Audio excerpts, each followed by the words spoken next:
Tidak semua ulama lahir di tanah Arab.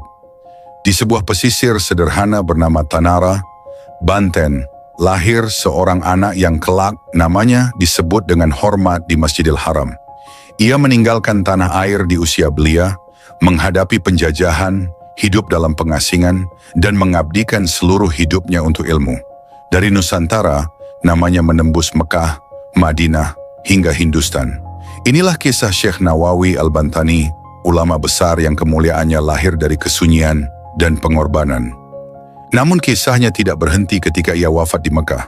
1 tahun setelah pemakamannya, makamnya dibongkar sebagaimana kebijakan yang berlaku. Semua mengira hanya tulang belulang yang tersisa. Tetapi apa yang ditemukan di dalam kubur itu membuat banyak orang terdiam, seolah Allah ingin menunjukkan bahwa ilmu yang dijaga dengan keikhlasan tidak pernah benar-benar mati. Dan di sanalah kita memahami bahwa jasad bisa dikubur, tetapi ilmu dan keteladanan tidak pernah ikut dikuburkan. Sahabat umat muslim, sebelum kita masuk ke pembahasan utamanya, kami mohon agar Anda menonton video ini hingga akhir, supaya tidak terjadi kesalahpahaman. Jangan lupa untuk memberikan like, subscribe, dan tinggalkan komentar jika ada yang perlu diluruskan dari kisah kali ini. Bismillah, mari kita mulai kisahnya.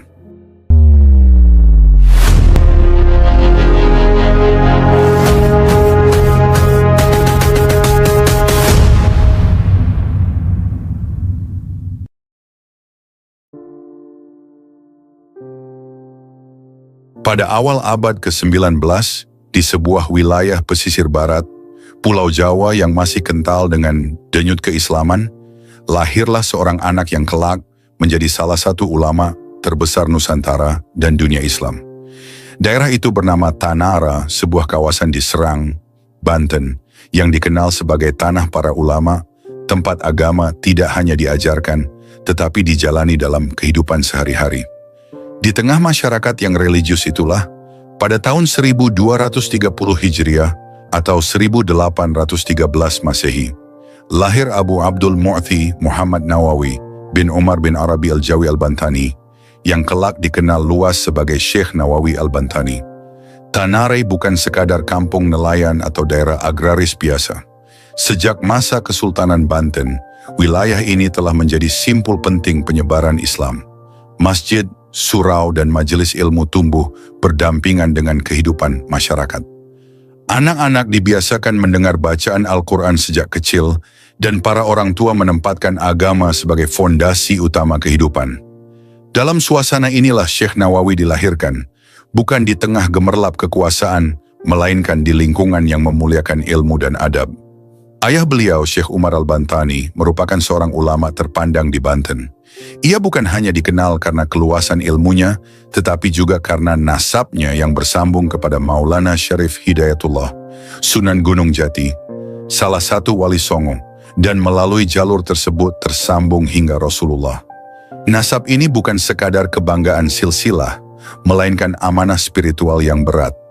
Dalam tradisi ulama Jawi, garis keturunan yang bersambung kepada Nabi dipahami sebagai tanggung jawab moral untuk menjaga agama dengan ilmu dan keteladanan, bukan dengan kekuasaan atau kemewahan. Pengaruh nasab dan tradisi keilmuan keluarga ini sangat kuat membentuk karakter Syekh Nawawi sejak dini. Rumah tempat beliau dibesarkan bukan rumah yang sunyi dari aktivitas, melainkan rumah yang hidup oleh ilmu. Di sana, Al-Quran dibaca setiap hari, kitab-kitab fiqih dan tauhid dipelajari, dan tafsir Al-Quran menjadi bagian dari percakapan keseharian. Bahasa Arab dikenalkan bukan sebagai bahasa asing, tetapi sebagai bahasa ilmu dan ibadah.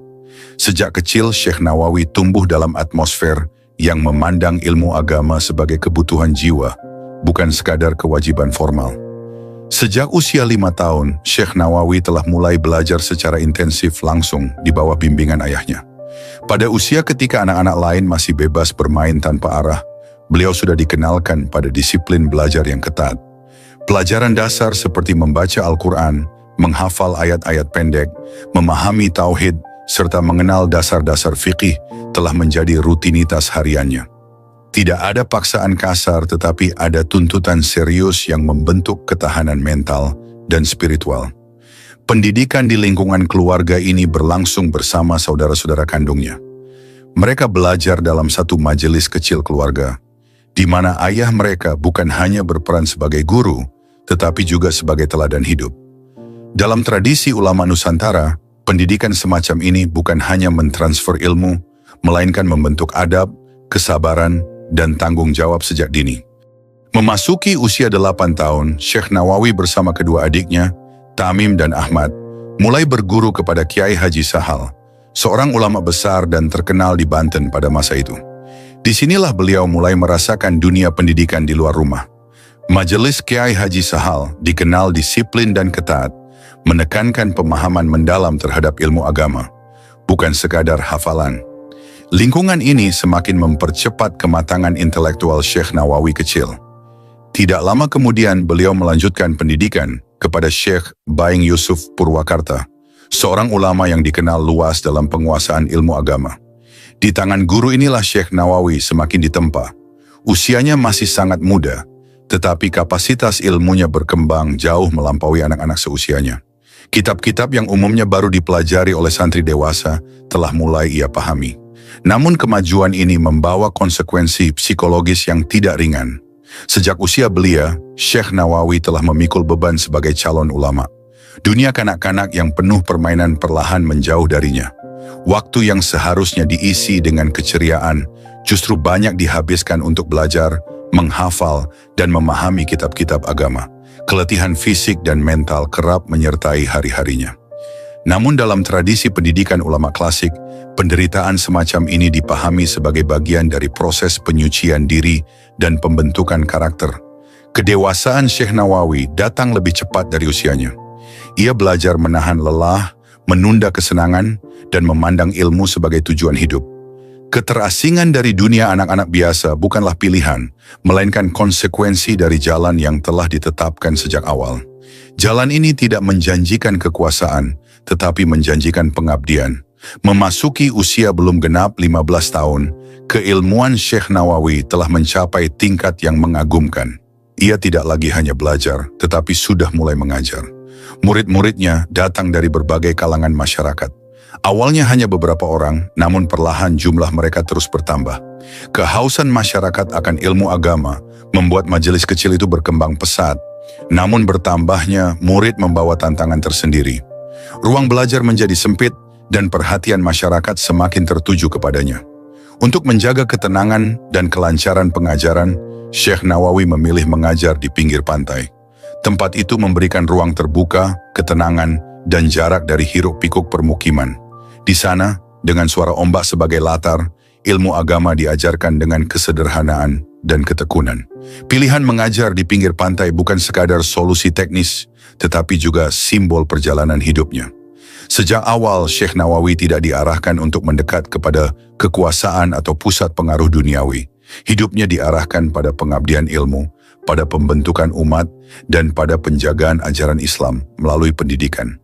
Pantai yang luas dan terbuka menjadi saksi awal bahwa jalan hidupnya adalah jalan ilmu yang sunyi, panjang, dan penuh pengorbanan. Pada titik ini, fondasi seorang ulama besar telah terbentuk. Tanara telah menanamkan nilai, keluarga telah menurunkan amanah, dan pendidikan dini telah membentuk ketahanan jiwa. Apa yang akan datang kemudian? Perjalanan jauh ke tanah suci, benturan dengan penjajahan, dan kemasyhuran di pusat dunia Islam. Semua berakar dari masa kecil yang penuh disiplin, pengorbanan, dan kesunyian ini. Dan perjalanan itu baru saja dimulai.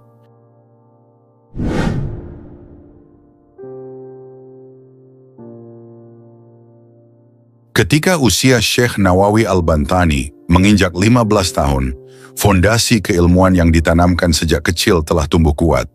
Pada usia yang bagi kebanyakan orang masih berada di ambang kedewasaan, beliau telah menapaki jalur yang jauh lebih berat, meninggalkan tanah kelahiran demi menuntut ilmu di pusat dunia Islam.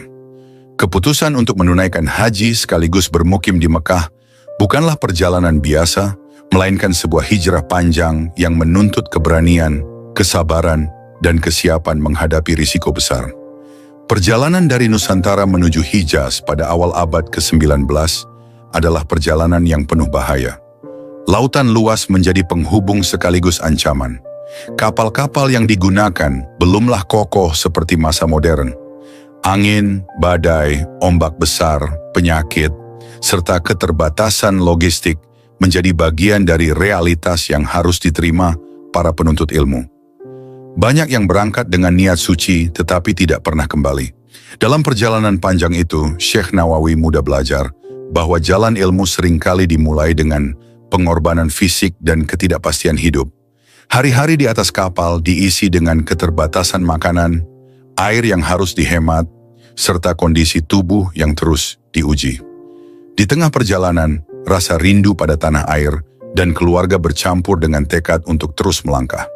Setiap gelombang yang menghantam kapal seakan mengingatkan bahwa perjalanan ini bukan sekadar perpindahan tempat, melainkan peralihan hidup dari dunia lokal Nusantara menuju cakrawala ilmu yang lebih luas.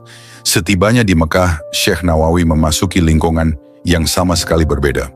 Kota suci itu bukan hanya pusat ibadah, tetapi juga pusat keilmuan internasional.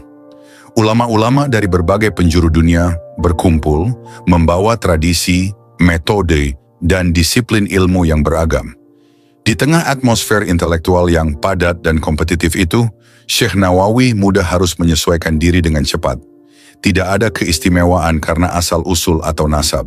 Yang dihargai hanyalah kesungguhan, kecerdasan, dan ketekunan. Selama sekitar 3 tahun bermukim di Mekah, beliau berguru kepada sejumlah ulama besar yang menguasai berbagai cabang ilmu agama. Disinilah metodologi keilmuan Syekh Nawawi mulai terbentuk secara matang. Ia tidak hanya menyerap ilmu, tetapi juga mempelajari cara berpikir ulama Hijaz, cara mereka memahami dalil, dan cara mereka memadukan teks dengan realitas umat. Lingkungan Mekah membentuknya menjadi ulama yang luas wawasan, tetapi tetap teguh pada prinsip. Mekah juga mengajarkan kesederhanaan dan kesabaran. Kehidupan para penuntut ilmu seringkali jauh dari kemewahan. Mereka hidup dengan keterbatasan, berpindah dari satu majelis ke majelis lain, dan mengorbankan kenyamanan demi ilmu. Dalam kesunyian kamar-kamar kecil di sekitar Masjidil Haram, Syekh Nawawi memantapkan niat bahwa ilmu bukan alat untuk meninggikan diri, melainkan sarana pengabdian. Namun setelah 3 tahun menimba ilmu, panggilan tanah air kembali menggema. Pada tahun 1828 Masehi, Syekh Nawawi memutuskan untuk pulang ke Banten. Kepulangan itu membawa harapan besar, mengamalkan ilmu, membimbing umat, dan memperbaiki kondisi masyarakat.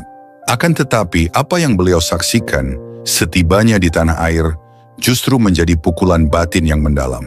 Banten yang beliau kenal sebagai tanah religius dan bermartabat kini berada di bawah penindasan Hindia Belanda.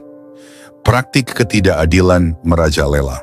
Rakyat diperas melalui pajak, kerja paksa, dan aturan hukum yang tidak berpihak. Aparat kolonial bertindak sewenang-wenang, sementara suara rakyat kecil dibungkam. Hukum tidak lagi menjadi alat keadilan, melainkan instrumen kekuasaan. Kontras antara Mekah yang penuh cahaya ilmu dan Banten yang terjajah menciptakan guncangan batin yang kuat. Syekh Nawawi menyaksikan bagaimana agama seringkali dipinggirkan, dan ulama dipandang sebagai ancaman apabila berani bersuara. Dalam situasi seperti inilah, semangat perlawanan moral dan spiritual mulai berkobar. Sebagai seorang ulama dan intelektual yang memiliki komitmen tinggi terhadap keadilan, Syekh Nawawi tidak memilih diam. Ia mulai berdakwah keliling Banten, menyampaikan ajaran Islam yang menekankan keadilan, martabat manusia, dan penolakan terhadap kezaliman. Dakwahnya tidak selalu berbentuk seruan perang, tetapi lebih kepada pembangunan kesadaran umat bahwa penjajahan adalah bentuk kezaliman yang bertentangan dengan nilai-nilai Islam. Aktivitas dakwah ini dengan cepat menarik perhatian masyarakat. Namun pada saat yang sama, ia juga menarik perhatian penguasa kolonial. Bagi Hindia Belanda, ulama yang memiliki pengaruh luas dan berbicara tentang keadilan adalah ancaman serius. Ilmu dipandang berbahaya bukan karena kekerasan, tetapi karena membangkitkan kesadaran. Tekanan pun mulai datang. Aktivitas Syekh Nawawi dibatasi. Ia dilarang berkhutbah di masjid-masjid. Ruang-ruang dakwahnya dipersempit dan gerak-geriknya diawasi. Ulama yang sebelumnya dihormati masyarakat, kini diposisikan sebagai sosok yang mencurigakan.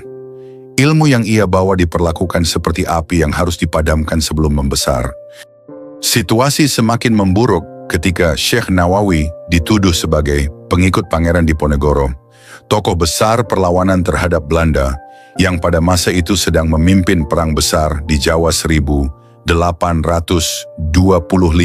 hingga 1830 Masehi.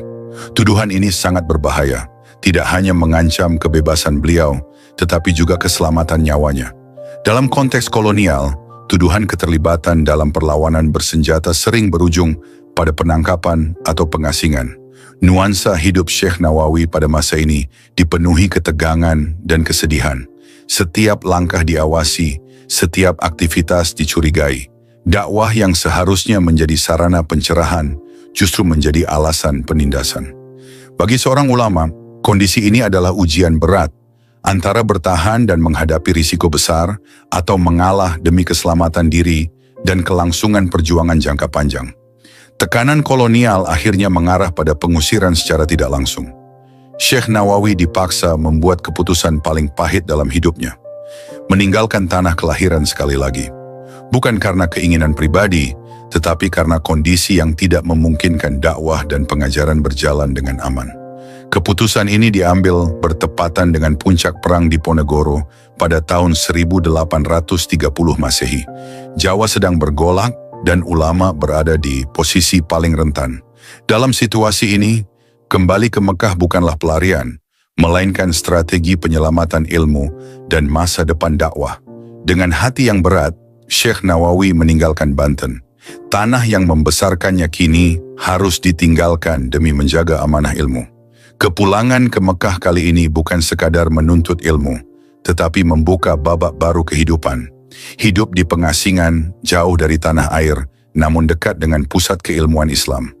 Benturan antara ilmu dan penjajahan telah membentuk Syekh Nawawi menjadi ulama yang tidak hanya alim secara teks, tetapi juga peka terhadap kezaliman sejarah. Dari titik inilah, jalan hidupnya akan berubah secara permanen. Mekah akan menjadi rumah, dan dunia Islam akan menjadi medan pengabdian. Namun harga yang dibayar sangat mahal, perpisahan dengan tanah air, keluarga, dan bangsa yang dicintainya. Dan dari kesedihan inilah, lahir seorang ulama Nusantara yang kelak mengguncang dunia Islam dari jantung kota Mekah.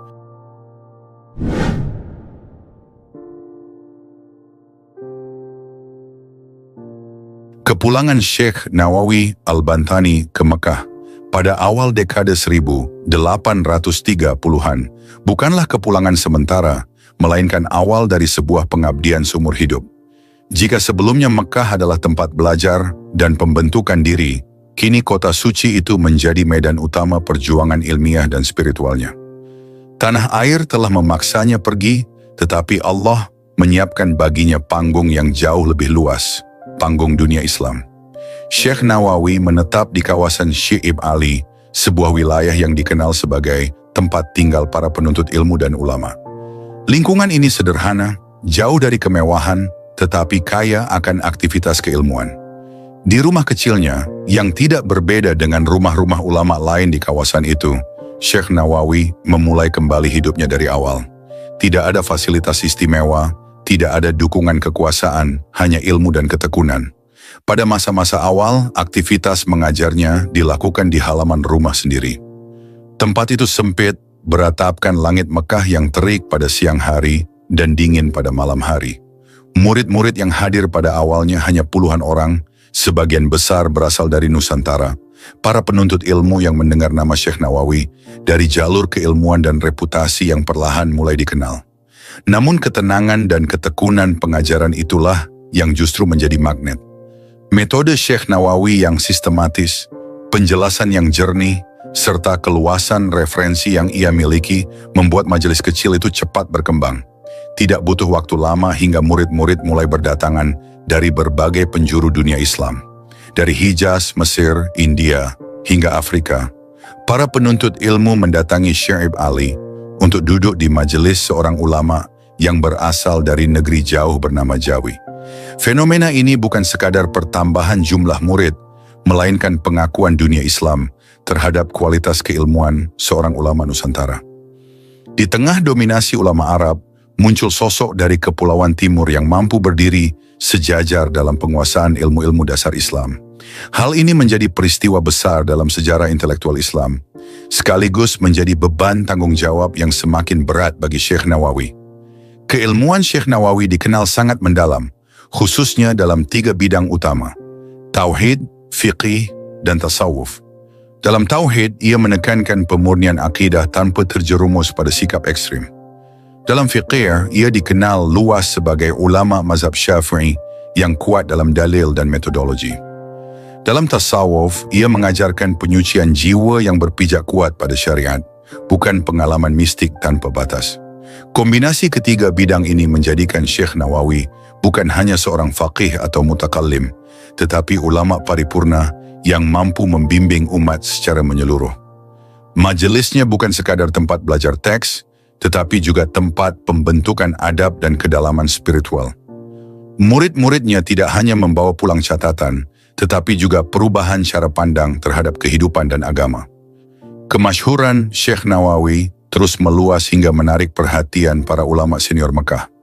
Reputasinya sebagai pendidik yang tekun dan alim akhirnya mengantarkannya pada sebuah amanah besar, penunjukan sebagai imam Masjidil Haram.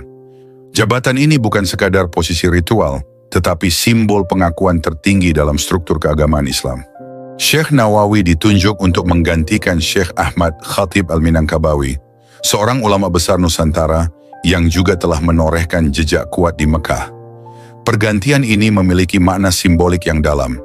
2 ulama Nusantara berturut-turut dipercaya memimpin salat di jantung dunia Islam. Bagi dunia Islam, ini adalah pengakuan terhadap kualitas ulama dari wilayah yang selama ini dianggap pinggiran. Bagi Syekh Nawawi, ini adalah amanah yang sangat berat. Sejak saat itu, nama Syekh Nawawi tidak hanya dikenal di Mekah, tetapi juga di Madinah, Hindustan, dan wilayah-wilayah lain. Kitab-kitab karyanya mulai dibaca dan disalin. Para penuntut ilmu menyebut namanya dengan hormat. Namun di balik kemasyhuran itu, kehidupan pribadi Syekh Nawawi justru semakin sunyi. Sebagai ulama besar, ia hidup dalam kesendirian spiritual. Waktu-waktunya banyak dihabiskan untuk mengajar, menulis, dan beribadah. Kehidupan duniawi semakin jauh darinya. Kesederhanaan menjadi ciri yang tidak pernah ditinggalkannya, meskipun ia memiliki akses kepada kehormatan dan pengaruh besar. Dalam kesunyian itulah, kisah-kisah tentang keajaiban spiritual Syekh Nawawi mulai dikenal.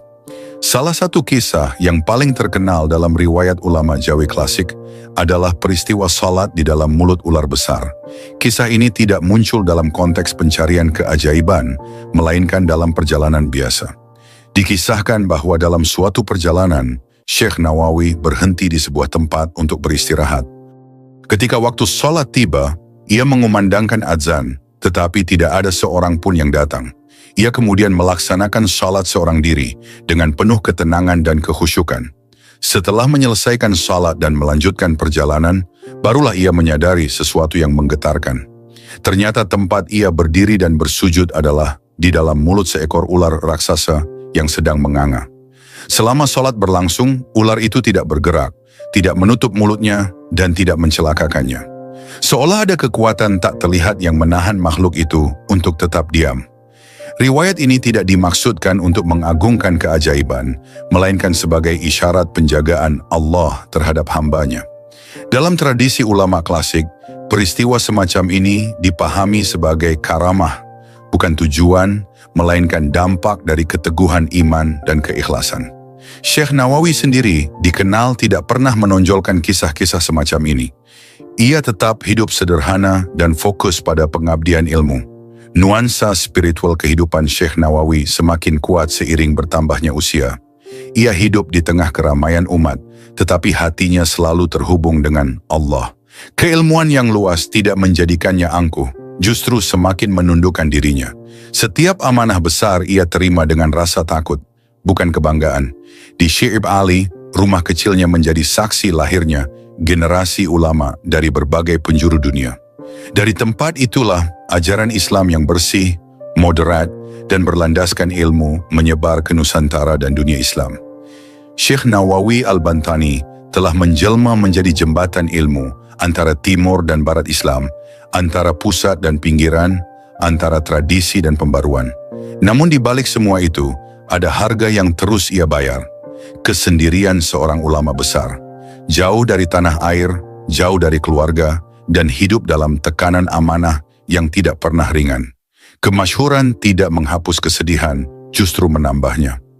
Setiap hari yang berlalu adalah pengingat bahwa hidupnya sepenuhnya telah diserahkan untuk ilmu dan umat. Dan ketika usia mulai menua, serta tubuh mulai melemah, Syekh Nawawi tetap bertahan di jalur yang sama. Mengajar, membimbing, dan menulis, hingga akhir hayat mendekat tanpa pernah mengendurkan pengabdian. Pada titik inilah kehidupan seorang ulama besar mencapai puncaknya, bukan dalam sorak-sorai, tetapi dalam kesunyian yang penuh cahaya. Dan dari kesunyian itu, bab terakhir kehidupannya perlahan mendekat.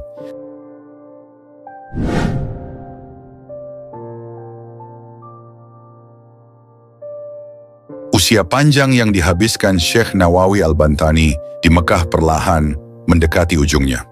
Puluhan tahun mengajar, menulis, dan membimbing penuntut ilmu dari berbagai penjuru dunia telah menguras tenaga dan kesehatan. Tubuhnya semakin renta, tetapi aktivitas keilmuannya tidak pernah benar-benar berhenti. Hingga hari-hari terakhir, hidupnya tetap dipenuhi oleh pengabdian, kesederhanaan, dan kesunyian yang penuh makna. Pada 25 Syawal 1314 Hijriah, bertepatan dengan 1897 Masehi, di kota Mekah Al-Mukarramah, Syekh Nawawi Al-Bantani menghembuskan napas terakhirnya. Wafatnya tidak disertai hiruk-pikuk dunia, tidak pula dikelilingi kemegahan. Ia pergi sebagaimana ia hidup, tenang, bersahaja, dan sepenuhnya sebagai hamba Allah yang mengabdikan hidupnya untuk ilmu. Kabar wafatnya menyebar cepat di kalangan ulama dan penuntut ilmu.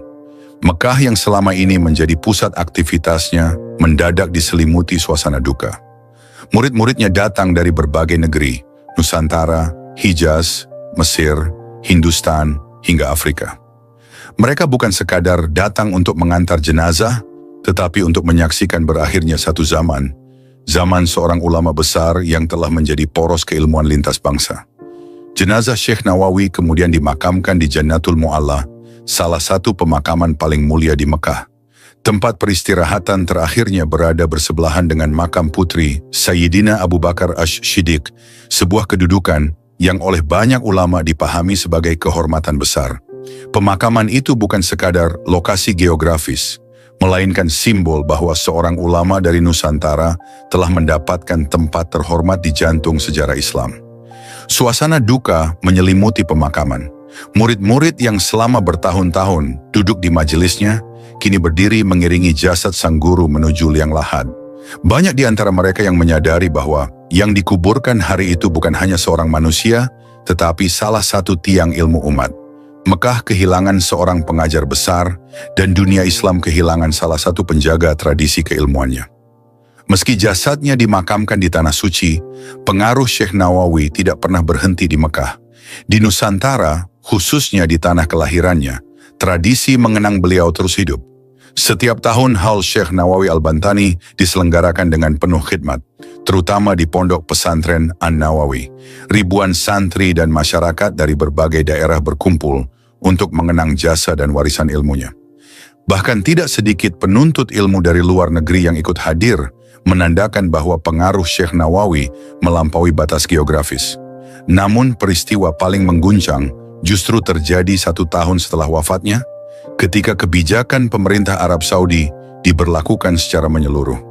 Kebijakan tersebut mengatur bahwa kuburan yang telah berusia 1 tahun harus dibongkar, tulang belulang jenazah diambil dan dipindahkan ke pemakaman lain di luar kota, agar liang kubur dapat digunakan kembali.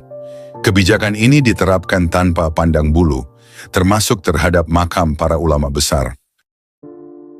Ketika tiba waktunya makam Syekh Nawawi Al-Bantani digali, para petugas kuburan melaksanakan tugas sebagaimana biasanya. Mereka datang tanpa ekspektasi apapun, karena dalam pengalaman mereka, jenazah yang telah dikubur selama setahun umumnya telah hancur dan menyisakan tulang belulang.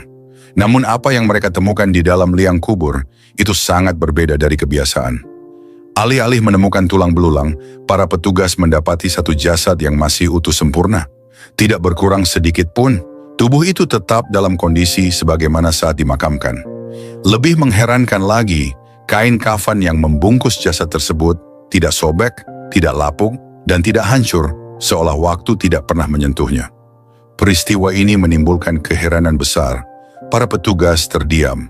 Dalam tradisi Islam, keutuhan jasad setelah kematian sering dipahami sebagai isyarat kemuliaan di sisi Allah, terutama bagi hamba-hamba yang mengabdikan hidupnya untuk agama dan ilmu. Kejadian ini segera tersebar di kalangan masyarakat Mekah dan para penuntut ilmu. Reaksi yang muncul bukan sekadar rasa takjub, tetapi juga kesadaran yang mendalam. Banyak yang memandang bahwa Allah memuliakan Syekh Nawawi sebagai penjaga ilmu, sebagai ulama yang hidupnya dihabiskan untuk membimbing umat dan menjaga ajaran Islam dengan penuh amanah. Keutuhan jasad itu tidak dipahami sebagai tujuan, melainkan sebagai tanda kehormatan ilahi atas kehidupan yang dijalani dengan keikhlasan dan pengabdian total. Dalam riwayat ulama klasik, kejadian semacam ini bukan untuk dibesar-besarkan, tetapi untuk direnungkan. Kehormatan sejati bukan pada keajaiban lahiriah, melainkan pada jejak ilmu dan amal yang ditinggalkan. Dan dalam hal ini, jejak Syekh Nawawi Al-Bantani terbentang sangat luas. Warisan terbesar Syekh Nawawi tidak terletak pada makamnya, melainkan pada kitab-kitab yang ia tulis, murid-murid yang ia didik, dan sanad keilmuan yang ia bangun antara Nusantara dan pusat dunia Islam. Kitab-kitab karyanya terus dipelajari di pesantren-pesantren, madrasah, dan majelis ilmu hingga hari ini. Pemikiran dan metodologi keilmuannya menjadi rujukan penting dalam bidang tauhid, fiqih, dan tasawuf. Lebih dari itu, Syekh Nawawi telah membuktikan bahwa ulama Nusantara mampu berdiri sejajar dengan ulama dunia, bukan sebagai pengikut pasif, tetapi sebagai kontributor utama dalam tradisi keilmuan Islam. Dari Tanara yang sederhana hingga Masjidil Haram yang agung, perjalanan hidupnya adalah bukti bahwa keikhlasan dan ketekunan mampu menembus batas geografis dan sejarah. Keutuhan jasadnya di liang kubur hanyalah satu isyarat kecil dari kemuliaan yang lebih besar. Kemuliaan sejatinya terletak pada kenyataan bahwa hingga hari ini, nama Syekh Nawawi Al-Bantani masih disebut dengan hormat. Ilmunya masih diajarkan, dan sanadnya masih hidup di tengah umat. Ia telah wafat secara jasad, tetapi hidup dalam ilmu. Ia telah meninggalkan dunia, tetapi tetap hadir dalam setiap majelis ilmu yang bersambung kepada ajarannya. Dan selama umat Islam masih menghormati ilmu, menjaga adab, dan menelusuri sanad keilmuan dengan amanah, selama itu pula warisan Syekh Nawawi Al-Bantani akan terus hidup, melintasi zaman, dan menerangi generasi demi generasi. Kisah Syekh Nawawi Al-Bantani mengajarkan bahwa kemuliaan tidak lahir dari kekuasaan atau kemasyhuran, tetapi dari keikhlasan menjaga ilmu dan keteguhan memegang amanah. Beliau meninggalkan teladan bahwa ilmu sejati adalah ilmu yang menumbuhkan adab, merendahkan hati, dan mendekatkan diri kepada Allah. Di tengah zaman yang serba cepat dan gemar menonjolkan diri, kisah ini menjadi pengingat bahwa ilmu yang diberkahi bukan yang paling banyak diketahui, tetapi yang paling jujur diamalkan. Semoga kita termasuk orang-orang yang menghormati ilmu, menjaga adab, dan meneladani para ulama dalam kesabaran serta keikhlasan. Semoga Allah merahmati Syekh Nawawi Al-Bantani dan menjadikan kisah hidupnya sebagai pelajaran berharga bagi kita semua. Wassalamualaikum warahmatullahi wabarakatuh.